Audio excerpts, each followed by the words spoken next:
Hi, this is Joanne Mayer. Here is a unique marshmallow flower.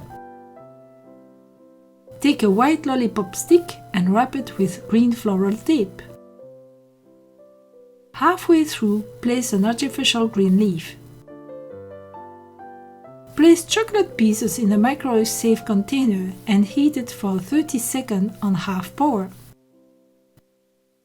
Continue heating the chocolate for 15 seconds at a time until the chocolate is completely melted.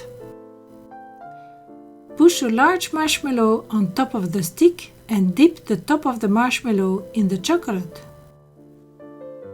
Then dip the marshmallow into rainbow sprinkles of the kind that is also used for cake decorations. Let the chocolate cool down with the rainbow sprinkles firmly embedded into the chocolate. Choose a decorative container of your choice.